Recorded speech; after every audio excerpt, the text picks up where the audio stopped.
మార్కెట్లో బంగారం వెండి ర్యాలీ కొనసాగుతోంది. ఎంసీఎక్స్ మార్కెట్లో గోల్డ్ సిల్వర్ ధరలు దూసుకెళ్తున్నాయి. మళ్ళీ సడన్గా బంగారంపై ₹1065 వెండిపై దాదాపుగా ₹7,442 పెరిగినట్టుగా తెలుస్తుంది.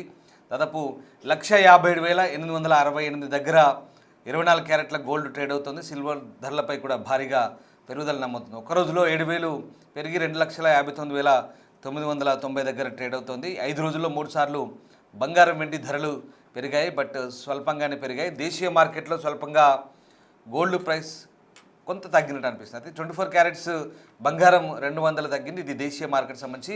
ఇక 1,58,780 నుంచి 1,58,510కి చేరింది 24 క్యారెట్స్ రేట్. మరోవైపు 1,45,550 నుంచి 1,45,300కి 22 క్యారెట్ల ఆర్నమెంట్ గోల్డ్ ప్రైస్ పడిపోయింది. దేశీయ మార్కెట్లో వెండి ధరలు స్థిరంగా కొనసాగుతున్నాయి. కిలో 3 లక్షల దగ్గర ట్రేడ్ అవుతుంది సిల్వర్.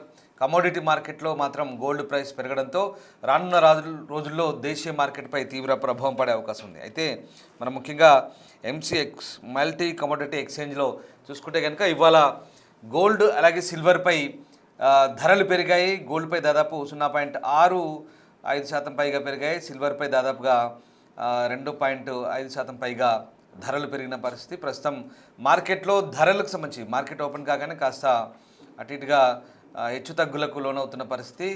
ఈ సిల్వర్ అలాగే గోల్డ్, ఈ రెండు బంగారం వెండి సంబంధించినటువంటి రెండు లోహాలు అయితే ఉన్నాయో స్వల్పంగా పెరుగుదల నమోదు చేస్తుంది మల్టీ కమోడిటీ ఎక్స్చేంజ్లో.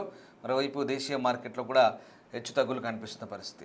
అసలు మార్కెట్లో ప్రస్తుతం ఈ రెండు మెటల్స్ సంబంధించినటువంటి ధరలు ఎలా కొనసాగుతున్నాయి, మార్కెట్లపై ప్రభావం ఎలా ఉండబోతుంది, అలాగే రాబోయే రోజుల్లో దీని హెచ్చు తగ్గులు ఎలా ఉండబోతున్నాయి మాట్లాడదాం. మనతో నిపుణులు ఎక్స్పర్ట్ జాయిన్ అవుతున్నారు. మార్కెట్ ఎక్స్పర్ట్ సత్యనారాయణ గారు. సత్యనారాయణ గారు నమస్తే అండి. రైట్, ఇవాళ మనం ఎంసీఎక్స్ ప్రారంభంలో ట్రేడింగ్ ఎలా ఉందండి? ముఖ్యంగా గోల్డ్ సిల్వర్ కాస్త పెరిగినట్టుగా కనిపిస్తుంది ఎంసీఎక్స్లో. సో ఎట్లా ఉన్నాయి ట్రెండ్స్? ఓకే, రెండు పాజిటివే, గోల్డ్ పాజిటివే, సిల్వర్ పాజిటివే. ఈ గోల్డ్ వచ్చి ఒక నియర్లీ 8% పెరగడం జరిగింది, ₹1,200 సుమారుగా. ఇక సిల్వర్ వచ్చేటప్పటికి 2.6% పెరగడం జరిగింది, 6,000 చిల్లర 6,600 అట్లా ప్లస్ లోకి వెళ్ళడం జరిగింది. ఎందుకు పెరిగింది అనే దానికి రీజన్ చూద్దాం.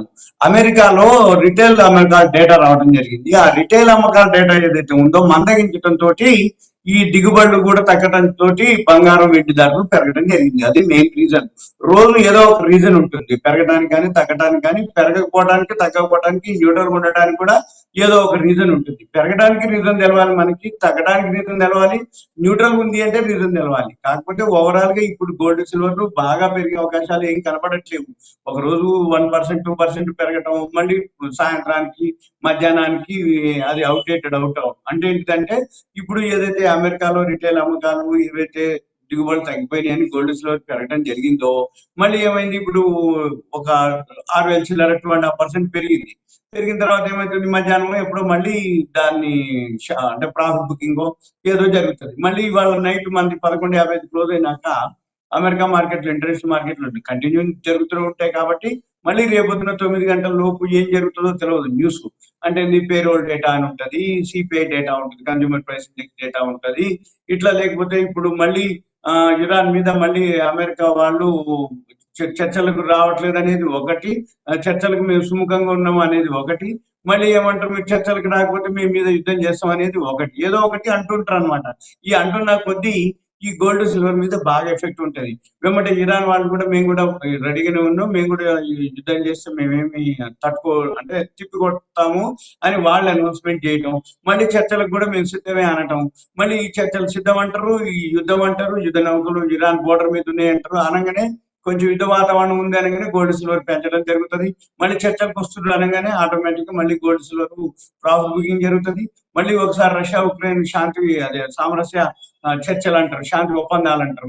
మళ్ళీ ఈ రష్యా మీద మొన్న దాడి జరిగింది అనగానే మళ్ళీ ఒప్పందాలు లేవు, చర్చలు లేవు అంటారు. అనగానే మళ్ళీ గోల్డ్ సిల్వర్ పెరగడం జరుగుతుంది. కాకపోతే అంతకుముందు మాది పెరిగేది ఉండదు, అంతకుముందు మాది తగ్గేది ఉండదు. అలా అని కాదు, కానీ రోజు 1-2% మాత్రం మినిమం లోకి హైకి డిఫరెన్స్ ఉంటూనే ఉంటుంది, వాలిటాలిటీ ఉంటుంది. ఇక అట్లని ఇంట్రాడే చేసే వాళ్ళు అయితే ఏం కాదు. ఎందుకోసం అంటే అప్పటి మాదిరి వాలిటాలిటీ ఉండదు. కాబట్టి విపరీతంగా మెయిన్ ఏంటిదంటే FNO లో ఏదైతే MCX లో మార్జిన్స్ పెంచడం, ఎవరైతే ఎక్స్పైరీ డేట్ ఉందో అవన్నీ క్లోజ్ అయిపోవటం, ఈ ఫిబ్రవరి 1వ తారీఖు, 2వ తారీఖు, జనవరి 30వ తారీఖు ఏదైతే ఉన్నాయో అందరు వాషౌట్ అయిపోవటం, అకౌంట్లన్నీ డెబిట్ లోకి వెళ్ళిపోవటం. డెబిట్ లోకి వెళ్ళిపోయినాక కూడా ఇప్పుడు వాళ్ళకి లీగల్ నోటీస్ వచ్చేసినాయి. అంటే ఏంది, నువ్వు బ్యాలెన్స్ కట్టు అని. మరి ఇక ఇవన్నీ ఏం జరుగుతుంది అనేది, వాళ్ళు లీగల్కి వెళ్తారా లేకపోతే వాళ్ళ దగ్గర పేయింగ్ కెపాసిటీ ఉంటే కట్టేస్తారా, లేదు వాళ్ళ ఈ హోల్డింగ్స్ కనుక షేర్లు కనుక ఉండి ఉన్నట్లయితే ఆ హోల్డింగ్స్ అమ్మేసి క్లోజ్ చేయడం అనేది జరిగిపోయింది ఆల్రెడీ. అంటే ఏం జరిగింది, చిన్న చిన్న మొత్తాల్లో డెబిట్ కనుక ఉండి ఉన్న వాళ్ళకి వాళ్ళ హోల్డింగ్స్ కనుక ఎవరైతే ఉన్నాయో అవన్నీ క్లోజ్ చేశారు. అలా కాకుండా ఇంకా ఎక్కువ మొత్తంలో డెబిట్ అయిపోతే ఫ్రాంచైజీ పేఅవుట్ లాగిపోయినాయి. అంటే ఏంది, ఫ్రాంచైజీ పేఅవుట్ లాగిపోయినప్పుడు ఫ్రాంచైజీ పే చేయగలిగితే ఓకే, ఫ్రాంచైజీ రికవరీ చేయగలిగితే ఓకే, ఫ్రాంచైజీ రికవరీ చేయకపోతే ఆ ఫ్రాంచైజీ క్లోజ్ అయ్యాక మూసుకుపోవటమే ఒకటి. ఇక రెండోది ఏంటి, ఇప్పుడు ఫ్రాంచైజీ కాకుండా డైరెక్ట్ గా ఇప్పుడు ఎక్కువ శాతం జరిగేది ఎక్కడ అంటే, ఫ్రాంచైజీ త్రూ అయితే ఎప్పటికప్పుడు అలర్ట్ చేస్తాడు. అలర్ట్ చేసినా కూడా ఇది అనుకోకుండా జరిగిన లాస్ అన్నమాట. ఫిబ్రవరి 1వ తారీఖు ఈ అన్ని అంటే లోయర్ సర్క్యూట్కి వెళ్ళిపోవటం, షార్ట్ ఫాల్ అవ్వటం, మార్జిన్లు పెంచడం, సిస్టమ్ కూడా క్లోజ్ చేయని పరిస్థితిలోకి రావడం, వీటన్నిటితోటి అక్కడ జరిగింది. ఇప్పుడు మళ్ళీ ఏం జరుగుతుంది, ఎవరైతే డిస్కౌంట్ బ్రోకర్లతో చేసిర్రో వాళ్ళందరూ ప్రాబ్లం లో ఫేస్ చేయాల్సి వచ్చింది. ఆల్రెడీ వాళ్ళకి అందరికి లీగల్ నోటీసులు వెళ్ళిపోయినాయి. ఈ లీగల్ నోటీసులు ఏవైతే ఉన్నాయో ఫిబ్రవరి 1వ తారీఖు, 2వ తారీఖు షార్ట్ ఫాల్ వచ్చి, మార్జిన్ కూడా షార్ట్ ఫాల్ వచ్చి స్క్వేర్ ఆఫ్ చేయలేని పరిస్థితుల్లో మళ్ళీ ఫ్రీ అయినాక స్క్వేర్ ఆఫ్ చేసిన తర్వాత వాళ్ళ అకౌంట్లు అన్ని డెబిట్ లోకి వెళ్ళిపోయినాయి. ఆ డెబిట్ లోకి వెళ్ళిపోయిన డిస్కౌంట్ బ్రోకర్లు ఏంటంటే ఆల్రెడీ మాట్లాడడం జరిగింది, లీగల్ నోటీసులు వెళ్ళిపోయినాయి. అయితే ఇప్పుడు మనం చెప్పేది ఏంటంటే, ఎవరైతే అటువంటి వాళ్ళు ఉన్నారనుకోండి, ఇక ఎవరో ఒకళ్ళు ఇక లీగల్ గానే ఇక మళ్ళీ అంటే పేయింగ్ కెపాసిటీ ఉంటే నో ప్రాబ్లం. ఒకవేళ పేయింగ్ కెపాసిటీ లేని వాళ్ళు ఉంటే ఇక లీగల్ గా మళ్ళీ చేయాల్సి ఉంటుంది. అదేదంటే మనము అడ్వైస్ చేయొచ్చు, ఎందుకంటే సొల్యూషన్ కొంచెం సామరస్యంగా ప్లాన్ చేసుకోవచ్చు. ఇకపోతే ఇప్పుడు మళ్ళీ ఈ ఏదైతే గోల్డ్ సిల్వర్ మనం ఎక్కువ మాట్లాడక్కర్లేదు రోజు, ఎందుకోసం అంటే అప్పటి మాదిరి వల్టాలిటీ ఉండదు. అంటే ఒక రోజులోనే బాగా పెరగటాలు, ఒక రోజులోనే బాగా తగ్గటాలు ఉండే క్వశ్చన్ లేదు. ఇక ఎందుకు లేదు అంటే, ఫస్ట్ వీక్ లో ఉన్నట్టు ఉండకపోవచ్చు బహుశా, ఎందుకంటే ఇప్పుడు ఈ ఇంకొక వారం 10 రోజులు ఇప్పుడు ఈ కాంట్రాక్ట్ కూడా ఒక 20 రోజులు దగ్గరలోనే ఉంది కాబట్టి ఈ వారం 10 రోజులు కూడా పెద్దగా భారీగా పెరగకపోవచ్చు, భారీగా తగ్గకపోవచ్చు. ఎంత పెరిగినా ఈ 2000 5000 లోపే పెరగచ్చు, 2000 5000 లోపే తగ్గొచ్చు అంటారా? అవును, అంతే, అదే మాదిరి ఉంటది. ఎందుకోసం అంటే ఇప్పుడు వరల్డ్ మొత్తం ట్రేడ్ డీల్స్ అయిపోయినాయి. మందే మేజర్ ఉండే 1 ఇయర్ ప్లస్ మొన్న క్లోజ్ అయింది. నిన్న 2 రోజుల కింద బంగ్లాదేశ్ క్లోజ్ అయింది. ఇట్లా ఇంకేమైనా ఒకటి ఆరు చిన్నవి ఉన్నా కానీ అవి పెద్ద నెగ్లిజిబుల్ అనమాట. అవి పెద్ద మనం దానితోటి బేస్ చేసుకోగలం. ఇంకోటి ఏంటంటే, ఇప్పుడు ట్రంప్ మారిపోవడం అంటే 1 ఇయర్ నుంచి ట్రంప్ సుంకాలు టారిఫ్లు అన్నట్టు చివరికి అందరి క్లోజ్ చేసేసుకుంటుండ్రు. ఇంకా ఆయన ట్రేడ్ డీల్ చేయడానికి లేదు. ఆల్రెడీ ఎవరైతే ట్రేడ్ డీల్ జరిగినాయో అవన్నీ కూడా ఇక వాళ్ళ పనులు వాళ్ళు చేస్తూ పోతారు. అంటే ఎక్స్పోర్ట్స్ అనుకోండి, ఇంపోర్ట్స్ అనుకోండి, దానికి సంబంధించిన ఏవైతే ఉన్నాయో అవన్నీ జరుగుతాయి. కాబట్టి ఇప్పటి నుంచి మళ్ళీ నెక్స్ట్ రాబోయే రోజుల్లో అంటే ఏంటి, రష్యా ఉక్రెయిన్ వార్ నడుస్తూనే ఉంటుంది, గాజా ఇజ్రాయెల్ వార్ నడుస్తూనే ఉంటుంది, తైవాన్ చైనా వాళ్ళకి నడుస్తూనే ఉంటది. ఇప్పుడు అమెరికా ఇట్లా చిన్న చిన్న దీవులు, ఇరాన్ అనుకోండి, లేకపోతే గ్రీన్లాండ్ అనుకోండి, పోలాండ్ అనుకోండి, లేకపోతే వెనిజులా అనుకోండి, ఏదో అంటుంటారు చిన్న చిన్న దీవుల మీద. అవన్నీ ప్రపంచం పట్టించుకోదు. ఇక పట్టించుకోకుండా ఇప్పుడు మన బ్యాంక్ నిఫ్టీ లాస్ట్ వీకే ఆల్ టైమ్ హైక్ రావడం జరిగింది. రాత్రి America market Dow Jones all time hike రావడం జరిగింది. అంటే ఇది మళ్ళీ మార్కెట్లు అన్ని పుంజుకుంటున్నాయి అనమాట. మళ్ళీ ఆల్ టైమ్ హైక్ వెళ్ళిపోతున్నాయి. మన మార్కెట్ కూడా దగ్గరలోనే ఉన్నాయి, ఆల్ టైమ్ హైక్ వెళ్ళిపోతాయి మళ్ళీ. ఇప్పుడు థర్డ్ క్వార్టర్ రిజల్ట్స్ వస్తున్నాయి, రిజల్ట్స్ బాగున్నాయి, ఆర్డర్స్ బాగున్నాయి. ఇప్పుడు ట్రేడ్ డీల్ తోటి ఈ ఇయర్ ఇంకా బాగుంటది, ఎందుకంటే బడ్జెట్ అయిపోయింది, ఈవెంట్స్ లేవు ఇంకా మనకి. నెక్స్ట్ ఏదైతే ఉందో ఈ ఫైనాన్షియల్ ఇయర్ వరకు అప్లికబుల్. అంటే ఎక్స్పోర్ట్స్ బాగా పెరుగుతాయి, ఎక్స్పోర్ట్స్ బాగా పెరిగితే టర్న్ ఓవర్ పెరుగుతుంది, టర్న్ ఓవర్ పెరిగిందంటే ప్రాఫిట్ పెరుగుతుంది, ప్రాఫిట్ పెరిగిందంటే షేర్ ప్రైస్ పెరుగుతుంది, షేర్ ప్రైస్ పెరిగిందంటే ఇండెక్స్ పెరుగుతుంది, ఇండెక్స్ పెరిగింది అంటే ఆటోమేటిక్ గా మన ఎకానమిక్ గ్రోత్ ఉన్నట్టు. మెయిన్ వీటన్నిటికంటే ఎఫ్ఐఆర్ మళ్ళీ బయింగ్ లోకి రావడం జరిగింది. ఎప్పుడైతే ట్రేడ్ క్లియర్ అయిపోయిందో FIR foreign institutional investors last year మొత్తం అమ్ముకుంటూనే వచ్చారు. ఇప్పుడు మళ్ళీ వాళ్ళు బయింగ్ లోకి రావడం జరిగింది. బయింగ్ లోకి ఎప్పుడైతే ఎఫ్ఐఆర్ వచ్చారో ఆటోమేటిక్ గా మళ్ళీ మార్కెట్ పుంజుకుంటుంది. ఇక గోల్డ్ సిల్వర్ కంటే కూడా మనం షేర్ మార్కెట్ మీద ఎక్కువ ఫోకస్ చేయాలి. ఎవరైతే అంతకుముందు ఇన్వెస్టర్లు ఉన్నారో షేర్ మార్కెట్ పట్టించుకోలేదు, ఇప్పుడు తగ్గితే కొనుక్కునే అవకాశం అన్నమాట. ఇది share market. Gold silver confusion అక్కర్లేదంటారా సత్యనారాయణ గారు? ఎందుకంటే కొనుక్కునే వాళ్ళు, ఎందుకంటే ఈ పెద్ద కన్ఫ్యూజన్ అక్కర్లేదు అవసరం అనుకుంటా నాకు తెలిసి. ఎందుకంటే ఈ ఒకరోజు ఇటు ఒకరోజు అటుగా ఉంది కాబట్టి అవసరాన్ని బట్టి కొనుక్కోవచ్చు. కరెక్ట్, అవసరాన్ని బట్టి కొనుక్కోవచ్చు. మ్యారేజ్ సీజన్ ఇప్పుడు ఇంకొక మ్యారేజ్ స్టార్ట్ అయిపోతాయి, ఇంకొక 1 వీక్ ఏమున్నట్టుంది. అంటే మూడాలు వెళ్ళిపోయినాయి, మంచి ముహూర్తాలే ఉన్నాయి. ఇక మ్యారేజ్ సీజన్ వచ్చిందంటే ఇక ఎవరు శుక్రమౌఢ్యం అని అంటారు, అది పోయింది. ఆ! అంతకుముందు మాదిరి హైయెస్ట్ రేట్లు లేవు. అంటే ఆపర్చునిటీనే ఇప్పుడు మనకి ఒక అవకాశం. ఎందుకంటే కరెక్ట్ మ్యారేజ్ అవును. సీజన్ వచ్చే టైంకి మార్కెట్‌లో స్టెబిలిటీ ఉంటది. ఎప్పుడైనా గానీ మరీ బాటమ్‌కొచ్చినా భయపడతారు. మరీ టాప్‌లోకి పోయినా భయపడతారు. ఎందుకంటే బాగా పెరిగితే అమ్మో! ఇప్పుడు ఇంత రేట్‌లో కొనాలా అంటారు. తగ్గితే ఏమైతదంటే ఇంకా తగ్గుద్దేమో అని ఒక మీద ఫీలింగ్ ఉంటది. అప్పుడు కొనరు. కాకపోతే స్టెబిలిటీ అంటే స్తబ్దత అంటాం. అంటే ఏంది న్యూట్రల్‌గా ఉన్నదనుకోండి. ఓకే. మనం కొన్నా కొనకపోయినా అది అలానే ఉంది కాబట్టి అవసరాన్ని బట్టి కొనుక్కోవాలనే ఉద్దేశంతోటి ఇప్పుడు మ్యారేజ్ సీజన్ అనుకోండి. మూవ్‌మెంట్ గనక లేకపోతే అంటే కొంచెం అంటే 100, 500 పెద్ద నెగ్లిజిబుల్ అన్నమాట. అందుకని ఈ 100, 200, 300 పెరిగినా తగ్గినా దాని మీద ఏమి ఉండదు. కాబట్టి ఎవరైతే కొనుక్కోదలుచుకుంటారో వాళ్ళకి ఆపర్చునిటీనే ఇన్వెస్ట్ చేయొచ్చు. కాకపోతే ఇంకా ఇన్వెస్ట్‌మెంట్ పర్పస్‌లో అంటే గోల్డ్, సిల్వర్ అదే అడగబోతున్నాను. ఇప్పుడు ఇన్వెస్టర్లు ఏమన్నా గందరగోళానికి గురవచ్చా? ఇప్పుడు ఈ మార్కెట్ హెచ్చుతగ్గులు కొంత అటు ఇటుగా ఉన్నాయి కదా. ఏముండదు. అవసరమే లేదు. గందరగోళం అవసరమే లేదు. వాళ్ళకి అవసరం ఉంటే కొనుక్కోవటమే అంతే. లేదు అనుకుంటే సేవింగ్స్ చేసే వాళ్ళకి మంచి ఆపర్చునిటీ. ఎలా అంటే ఎస్. డిజిటల్‌లో ఈటీఎఫ్‌లు ఉంటాయి. Gold base, silver base. ఈ gold base, silver base, gold ఈటీఎఫ్‌లు ఏవైతే ఉంటాయో సిల్వర్ ఈటీఎఫ్‌లు డైలీ 3.25కి ఒక గోల్డ్ ఈటీఎఫ్, సిల్వర్ ఈటీఎఫ్. రూ. 400 సరిపోతుంది. అయితే ఫ్రైడే రోజొచ్చి 2 కొనుక్కోవాలి. మండే రోజొచ్చి 2 గోల్డ్ ఈటీఎఫ్‌లు, 2 సిల్వర్ ఈటీఎఫ్‌లు. ఎందుకంటే మనకి సాటర్‌డే, సండే మార్కెట్ హాలిడే ఉంటుంది. ఈ సాటర్డే సండే మార్కెట్ హాలిడే ఉంది కాబట్టి నెలకి 20 రోజులే వర్కింగ్ డేస్ ఉంటుంది. 20 రోజులు అంటే 4 శనివారాలు, 4 ఆదివారాలు పోతాయి. 20, 21 రోజుల కంటే ఎక్కువ రావు.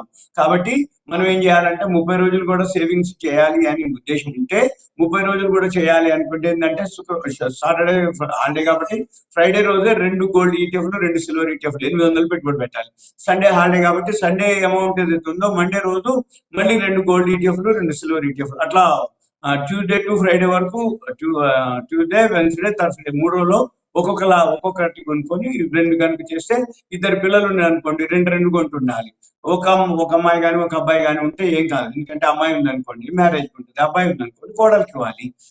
ఇంకొకటి ఏంటిదంటే ఇది పెరిగినా తగ్గినా ఎందుకు పాజిటివ్ అంటే పెరిగిందనుకోండి ఒకవేళ మనం కొనే టైంకి మన దగ్గర ఉంది కూడా పెరిగినట్టు లెక్క.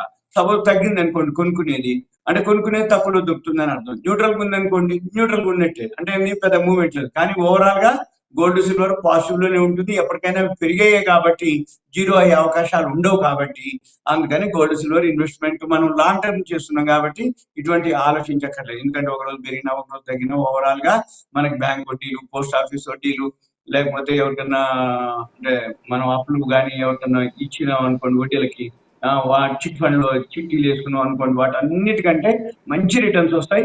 ఇంకొకటి మన చేతిలోనే ఉంటుంది. ఒకవేళ మనకి ఏదైనా ఫండ్స్ అవసరమని అనుకుంటే సింపుల్ గా ఏం చేయక్కర్లేదు.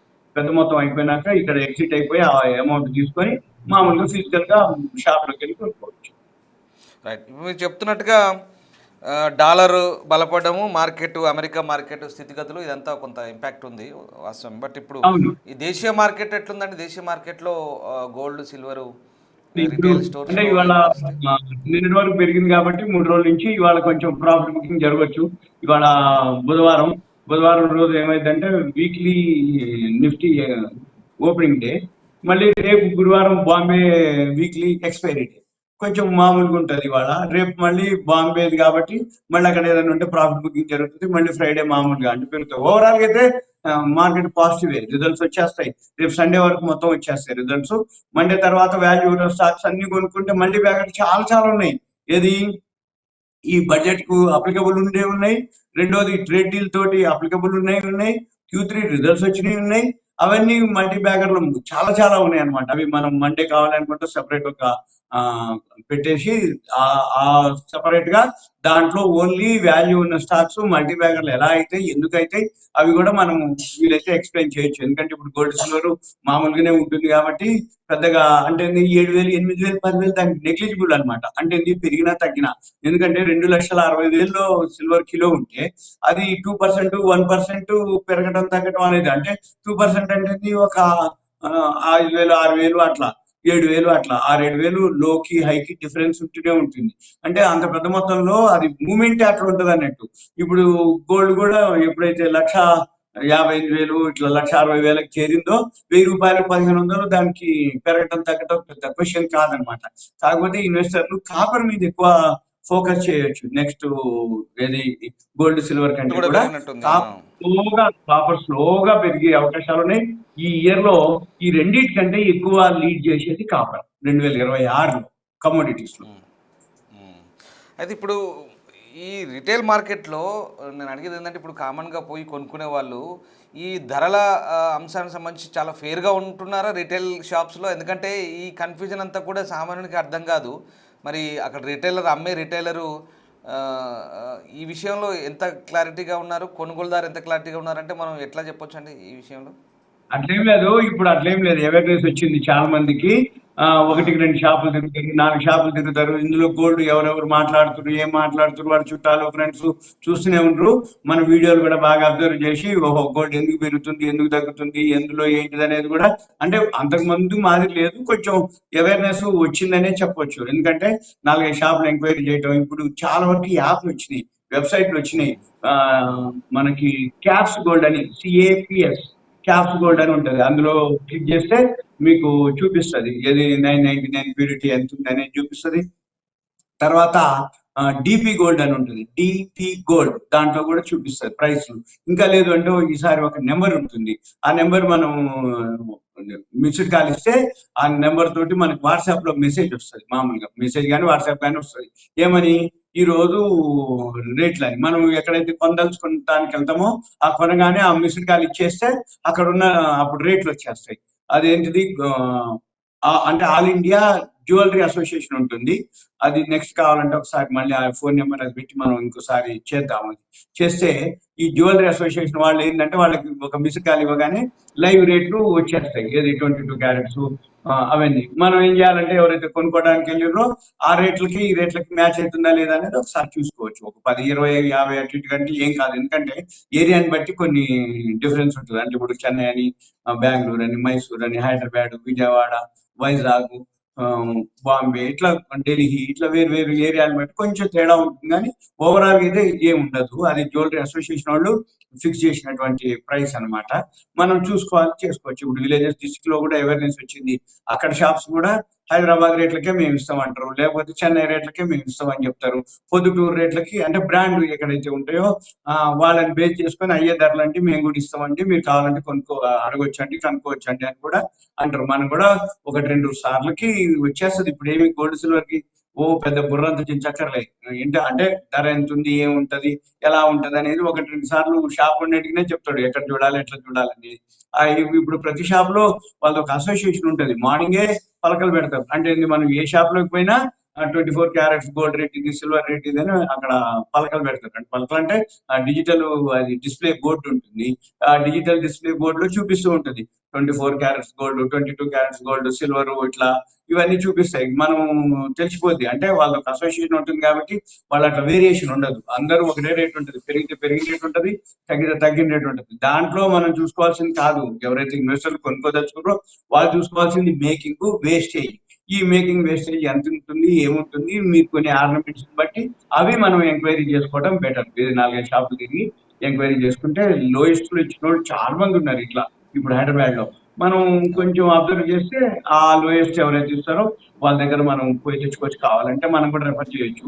అంటే ఎక్కువ శాతం మనం అబ్జర్వ్ చేస్తుంటాం కాబట్టి మనకు కొంచెం ఐడియా ఉంటుంది ఎవరెవరు ఇస్తారని. మళ్ళీ ఆన్లైన్ లో లో రేట్ లో అంటే మేకింగ్ వేస్టేజ్ చేసేటోళ్ళు ఉండరు, ఫిజికల్ గా కూడా చేసేటోళ్ళు ఉండరు. మనం రెండు చెక్ చేసుకోవచ్చు. ఆన్లైన్ లో చేసుకోవచ్చు, ఫిజికల్ గా చెక్ చేసుకోవచ్చు. షాప్ లోకి వెళ్ళిపోయి మనము ఫిజికల్ గా వెరిఫై చేసుకొని మనము ప్యూరిటీ ఎంత ఉంది, స్వచ్ఛత ఎంత ఉందో చూసుకోవచ్చు. వాళ్ళు ఇచ్చే ప్యూరిటీ కంటే మనం బయటకు వెళ్ళి కూడా ప్యూరిటీ మిషన్స్ ఉంటాయి. ఆ మిషన్స్ కి వెళ్తే మన మన మన ఆర్నమెంట్స్ లో ఎంత ప్యూరిటీ ఉంది, మనకి బిల్ ఎంత ఇచ్చారు షాప్ వాళ్ళు, అదే ప్యూరిటీ ఉందా లేదా అనేది కూడా మనం చూసుకోవచ్చు, వెరిఫై చేసుకోవచ్చు. ఇప్పుడు పెద్ద ఇబ్బంది ఏం లేదు. అంతా అంటే ఎగ్జాక్ట్ మీరు అడ్వాన్స్ చెప్తున్నట్టుగా అవేర్నెస్ వచ్చింది అయిపోయింది. జనాల్లో, అంత మాత్రం అవేర్నెస్ అయితే వచ్చింది. రైట్, ఇక ఫైనల్గా రైట్. ఇప్పుడు మొన్న జనవరి మంత్ ఎండింగ్లో, ఫిబ్రవరి ఈ మంత్ స్టార్టింగ్లో ఎవరైతే కొంత ఈ సిల్వర్లో దాంట్లో గోల్డ్లో కొంత ఇన్వెస్టర్లు నష్టపోయినారు. ఇప్పుడు కొద్ది గొప్ప సరే పెరుగుతుంది కాబట్టి, కొంత రికవరీలో ఉంది కాబట్టి కొంత కుదురుకున్నట్టేనా కుదురుకునేట్టే ట్రేడింగ్? కానీ వాళ్ళు లేరు, వెళ్ళిపోయింది. ఫిబ్రవరి 1వ తారీఖు 2వ తారీఖు లోయర్ సర్క్యూట్ లో వెళ్ళిపోయిన అకౌంట్లని వాష్ అవుట్ అయిపోయినాయి, వాళ్ళు రారు. వచ్చే క్వశ్చన్ లేదు. వాళ్ళు ఇప్పుడు డెబిట్‌లోకి వెళ్ళిపోయారు. వాళ్ళకి లీగల్ నోటీస్ రావడం జరిగింది. వాళ్ళంతా ఇక మళ్ళీ రిప్లై ఇవ్వాలి. కోర్ట్‌కు అటెండ్ అవ్వాల్సి ఉంటది. లేకపోతే పేయింగ్ కెపాసిటీ ఉంటే పే చేయటం. లేదు అంటే టైం తీసుకొని ఇన్‌స్టాల్‌మెంట్‌లుగా పే చేయటం ఏదో ఒకటి జరుగుతుంది. అంతే తప్ప మీరన్నట్టు ఇక కొత్తోళ్ళు రావాల్సిందే. మళ్ళీ వాళ్ళు రారిక. వాళ్ళదయిపోయింది. ఇప్పుడు మళ్ళీ కొత్తోడు ఇంట్రెస్ట్ ఉండి చూపియాలి. కొత్తోళ్ళకి అంత మళ్ళీ ఆ సబ్జెక్ట్ మీద నాలెడ్జ్ ఉండాలి, అవగాహన ఉండాలి. గుడ్డిగా రారు దీంట్లో కూడా. ఎందుకంటే గుడ్డిగా వస్తే మళ్ళీ కనపడుతుంటది కానీ ఎక్కడో ఒక కరెక్ట్. దగ్గర లాస్ అయిపోతారు. కాబట్టి అవును. ఎంతసేపటికి ఏంటిది ఇంట్రాడే చేసేవాళ్ళు ఓకే. ఎందుకంటే ఉదయం నుంచి సాయంత్రం లోపల 2000 3000 పైకి కిందకి ఉదాహరణకి వాళ్ళలో అదే 2 సెంట్రల్ లక్షల గవర్నమెంట్ 50 బడ్జెట్లో కూడా సత్యనారాయణ అందుకే ఎస్టీటీ అని పెట్టారు. కొత్తగా ఎవరు పడితే వాళ్ళు వచ్చి ట్రేడింగ్ చేస్తున్నారు స్టాక్ మార్కెట్లో కూడా. ఉమ్, సో ఈ ఎస్టీటీ పెట్టడం వల్ల కొంత దీర్ఘకాలికంగా చేసే వాళ్ళకి ప్రయోజనాలు ఉంటాయి. ఎప్పటికప్పుడు ఏదో అవగాహన లేకుండా వచ్చి చేతులు కాల్చుకుంటే వాళ్ళకి ఇది ఇబ్బంది అని చెప్పేసి వాళ్ళు కూడా కరెక్ట్. ఎస్టీటీ అయితే పెట్టారు బడ్జెట్లో. అది నెగ్లిజిబుల్ ఏం కాదు దాంతోటి. ఎందుకంటే ఇప్పుడు సపోజ్ లిక్కర్ రేట్స్ పెంచారు, సిగరెట్ల రేట్లు పెంచారు. 2 రోజులు అనుకుంటారు ఏమని మందు ధరలు పెరిగినాయి కాబట్టి తాగొద్దని, సిగరెట్ల ధరలు పెరిగినాయి కాబట్టి తాగొద్దని అనుకుంటాడు. మళ్ళీ 3వ రోజు నుంచి ఏమంటాడు పెరిగితే పెరిగింది మనం సంపాదన పెంచుకోవాలి కానీ ఈ దీనికి ఏమవుతుందని మళ్ళీ అలవాటు పడతాడు. ఇది కూడా అంతే. ఎస్టీటీ పెంచినంత మాత్రం దానికి ఎవరైతే చేసేటోళ్ళు ఉండరో వాళ్ళు అలానే చేస్తారు. దానికేమి వాడు అది పోయినే వచ్చిందిలే అనుకుంటాడు. అయితే ఎక్కడ జరుగుద్ది ఇదంతా కూడా అంటే 100లో 90% మందిని లాస్ అవుతారు. 5% మంది న్యూట్రల్ ఉంటారు. 5%మే సంపాదించుకుంటారు. ఈ 5% రోజు చేయరు. ఎక్కడైతే ఆపర్చునిటీ వస్తుందో అప్పుడే రెడీగా ఉంటారు. మీకు ఎంతెందుకు ఈ ఫిబ్రవరి 1వ తారీఖు 2వ తారీఖు షార్ట్ పెట్టిన వాళ్ళు చాలా మంది ఉన్నారు. అంటే ఆ 5% వాళ్ళు 100లో 90 మంది బయింగ్ లో ఉంటే 5% షార్ట్ పెడితే వాళ్ళకి మంచి పైసలు వచ్చినాయి. మామూలు కాదు. ఒక్క ఆ 3 days లోనే లైఫ్ లో చూడని పైసలు వచ్చినాయి. కాకపోతే వాళ్ళు ఏమవుతుందంటే అమ్మ ఇంకా ఎంత ఎందుకులే మనకి ఇక్కడికే బాగా ఎక్కువ వచ్చేసిన లాభం అని ఎగ్జిట్ అయిపోయిన వాళ్ళే ఎక్కువ మంది ఉన్నారు అనుకోండి. అంటే ఎప్పుడైనా కానీ ఇన్వెస్టర్ మెంటాలిటీ ఎట్లుంటది అంటే లాభం వస్తున్నా కొంచెం తీసుకొని ఎగ్జిట్ అవుతాడు. లాస్ వస్తుంటే చూస్తూనే ఉంటాడు. ఇక చూస్తుండి మళ్ళీ రికవరీ కాదా పెరగకపోతుందా అనుకుంటాడు. వచ్చేవరకు మొత్తం జీరో అయిపోయి ఎల్లగొట్టేంత వరకు అంటే నీ పైసలన్నీ లేవు అయిపోయింది నీ మార్జిన్ అనేదాకా చూస్తూనే ఉంటాడు. అక్కడ వీళ్ళు లాస్ అయ్యే అవకాశాలు ఎక్కువ ఉంటాయి. జరిగింది కూడా అదే. ఈ ఫిబ్రవరి 1వ తారీఖు 2వ తారీఖు జనవరి 30వ తారీఖు జరిగిందల్లా అదే. ఒక్కసారిగా సిల్వర్ 3 రోజులు 18% 54% పడిపోయింది. ఎప్పుడైతే 54% పడిపోయిందో అకౌంట్లన్నీ వాష్ అవుట్ అయిపోయినాయి. అదే కనుక లాభం వచ్చినప్పుడు 1-2% 5% తోటి ఎగ్జిట్ అవుతాడు. లాస్ వచ్చేటప్పుడు 54% దాకా కూడా చూస్తూనే ఉంటాడు అన్నిట్లు. మళ్ళీ రైట్. పెరగకపోతా అనే ఉద్దేశంతో ఎక్కువ శాతం ఉంటాయి అనమాట. అందుకని మనం ఇక అవన్నీ కావు. ఎక్స్పీరియన్సే మెయిన్ లెసన్. ఆ ఎక్స్పీరియన్స్ తోటే ఎవరన్నా ఎగ్జాక్ట్లీ. 1వ తారీఖు 2వ తారీఖు ఎవరైనా సిల్వర్ కనుక షార్ట్ ఫాల్ ఉంటే లీగల్ నోటీసులు వస్తే మనం ఏమన్నా ఉంటే సర్వీస్ చేయొచ్చు. ఎగ్జాక్ట్లీ మార్కెట్ సెంటిమెంటు మార్కెట్లు ఎప్పుడు ఆశాజనకంగా ఉంటాయి, ఏ రకంగా ఉంటాయి అనేది మార్కెట్ను అంచనా వేసి ఎప్పటికప్పుడు సలహాలు తీసుకుంటూ వెళ్ళాల్సిన పరిస్థితి. Thank you very much Satyanarayana గారు. Thanks for okay. Joining this. Thank you. Right. ఇది ప్రస్తుతం ఎంసెక్స్ మార్కెట్లో గోల్డ్ సిల్వర్ ధరలైతే దూసుకెళ్తున్నాయి.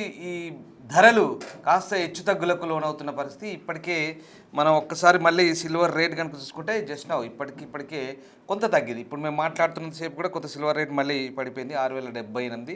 జస్ట్ 2.41%, 2.68% ఉంటే కొంచెం తగ్గింది. అట్ ద సేమ్ టైం ఇక్కడ గోల్డ్ కనుక చూస్తే కనుక మళ్ళీ గోల్డ్ కూడా 0.66%, అంటే 1037 రూపీస్ పెరిగింది. దాంట్లో ఒక 1-2% అటు ఇటుగా, అంటే ఈ మనం ఎంత డిస్కస్ చేస్తున్న లోపే ఈ హెచ్చుతగ్గులు ఇలా ఉంటాయి. ఇది మార్కెట్ సిచ్యువేషన్ ఇట్లా ఉంటుంది. సో ఓవరాల్గా ప్రస్తుతం అయితే ఈ ధరలు ప్రస్తుతం అయితే సడన్గా 1000 పైగా బంగారంపై, అలాగే 7000 పైగా వెండిపై పెరుగుదల నమోదైంది. ప్రస్తుతం అయితే 24 క్యారెట్స్ 1,57,800 పైగా ట్రేడ్ అవుతుంది. సిల్వర్ ధరలపై కూడా 2,59,990 పైగానే ట్రేడ్ అవుతున్న పరిస్థితి. సో 5 రోజుల్లో 3 సార్లు బంగారం వెండి ధరలు పెరిగాయి. అంటే పెద్దగా పెరగలేదు, స్వల్పంగా పెరుగుతున్నాయి, స్వల్పంగా తగ్గుతున్నాయి. ఇదంతా కూడా మార్కెట్ కమోడిటీ ఎక్స్చేంజ్లో ఉన్నటువంటి హెచ్చుతగ్గులు. సో ఆ రకంగా దేశీయ మార్కెట్లో అయితే బంగారం 24 క్యారెట్లు 200 తగ్గింది. అలాగే కొంచెం మళ్ళీ అటు ఇటుగా పెరుగుతుంది. సో కమోడిటీ ఎక్స్చేంజ్కి దేశీయ మార్కెట్కి తేడా ఉంటుంది, కన్ఫ్యూజ్ కావద్దు మీరు. సో అది పరిస్థితి. ఇక్కడ ఇందాక మనం ఎక్స్పర్ట్ని అడిగినప్పుడు రిటైల్ మార్కెట్ సంబంధించి ధరలు ఎట్లున్నాయి, ఈ పెరుగుతున్న తగ్గుతున్న ధరలకు బట్టే మరి కొనుక్కునే వాళ్ళకు కరెక్ట్ ఇస్తున్నారా, కొనే వాళ్ళకి అంత అవగాహన ఉందా అంటే ఉంది పక్కాగా. ఇప్పుడున్న పరిస్థితిలో ఏం తేడా ఉండదు. ఎందుకంటే ప్రతి ఒక్కరు కూడా చెక్ చేసుకొని వెళ్తున్నారు, నలుగురిని అడుగుతున్నారు కొనే ముందు. అక్కడ పోయిన తర్వాత కూడా వాళ్ళు కూడా ఫేర్గా చెప్తున్నారు, రిటైల్ మార్కెట్లో షాపుల్లో ఇంత ఉంది, అవసరమైతే మీకు ఇలా ఉంటుంది, this is the best price అంటూ వాళ్ళు కూడా కన్విన్స్ చేస్తున్నారు. నో ఇష్యూ, అక్కడ ఏమి ఇబ్బంది లేదు, ఎక్కడ కన్ఫ్యూజ్ లేదు, తేడా ఏం రాదు పెద్ద మొత్తంలో. సో ఎక్కడ పెద్దగా మనకు అక్కడ ఎట్లాంటి అంత పెద్ద తేడాలు కానీ లేదంటే ఇబ్బందులు కానీ ఉండవు. సో రానున్న రోజుల్లో దేశీయ మార్కెట్పై ఈ కమోడిటీ మార్కెట్లో గోల్డ్ ప్రైస్ పెరగడంతో కొంత ఎఫెక్ట్ అయితే ఉండే ఛాన్స్ ఉంది. సో వాట్ ఎవర్, ప్రస్తుతానికైతే ఈ మార్కెట్లో ధరలు భారీగా పెరగకపోవచ్చు, భారీగా తగ్గకపోవచ్చు. ఈ ఈ లెవెల్లో కొనసాగుతుంది ప్రస్తుతం ఉన్న సిచ్యువేషన్ ఏదైతే ఉందో. అది ఇంకొక 10 days వరకు, ఇంకో 1 week 10 days వరకు కంటిన్యూ అయ్యే ఛాన్స్ ఉంది. సో ఈ లోహాల్ మెటల్స్ ఏవైతే ఉన్నాయో, సిల్వర్, గోల్డ్ ఏవైతే ఉన్నాయో, ప్రస్తుతం ఈ రకంగా ధరలకు సంబంధించి ఒక స్థిరీకరణ అయితే లేదు. కాస్త ఈ 3 రోజుల్లో అయితే 4-5 రోజుల్లో, 3 రోజులు కాదు 5 daysలో కూడా 3 సార్లు హైక్ అయితే వచ్చింది. సో ఆ రకంగా ప్రస్తుతం అయితే సిచ్యువేషన్ కొనసాగుతుంది. ఇంకా ఎప్పటికప్పుడు అప్డేటెడ్గా ఉంటుంది. మార్కెట్ సిచ్యువేషన్ బట్టి మీరు కూడా అంచనా వేసుకొని తెలుసుకొని కొనాలనుకునే వాళ్ళు, ఇన్వెస్ట్మెంట్ చేసుకునే అనుకునే వాళ్ళు ఆలోచించి చేసుకొని, that's your own risk. Thank you very much.